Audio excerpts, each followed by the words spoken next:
Les véhicules électriques fabriqués en Chine étaient la vedette du sommet sud-africain de la mobilité intelligente. Funky Electric, l'une des plus récentes importations du pays, a attiré l'attention alors des représentants curieux montés à bord de la petite voiture verte pour y jeter un coup d'œil. En Chine, c'est énorme. Une personne sur deux conduit en fait un véhicule électrique et nous avons vu là une occasion. Nous avons donc pris contact avec un partenaire là-bas, nous nous sommes assis et nous avons conçu ce véhicule à partir de zéro.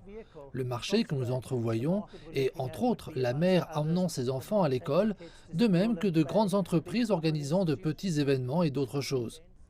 Au prix de $10 000, ce n'est pas la moins chère sur le marché, mais elle est plus respectueuse de l'environnement que les moteurs à combustion interne qui dominent les routes et le secteur de la construction automobile.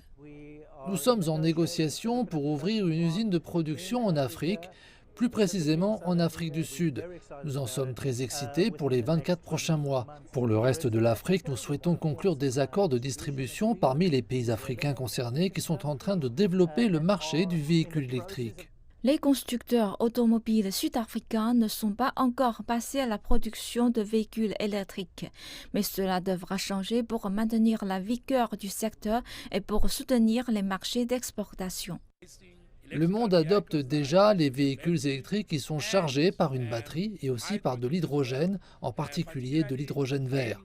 Il est donc important que nous nous repositionnons, nous aussi, en particulier notre économie, et que nous examinons l'ensemble de la chaîne de valeur des mini-centrales d'énergie renouvelable, telles que des photovoltaïques, des éoliennes et des solutions énergétiques vertes.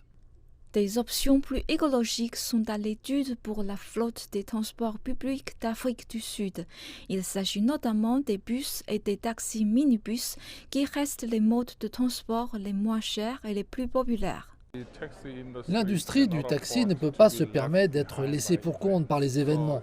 Donc, en substance, nous aussi, en tant qu'industrie, devons commencer à, vous savez, en apprendre davantage sur toutes ces innovations et commencer à graviter vers ce type de changement.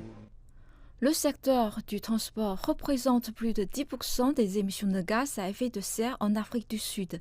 Il s'est engagé à réduire les émissions au cours des 30 prochaines années avec des systèmes plus écologiques et plus intelligents afin de répondre aux besoins de sa population croissante.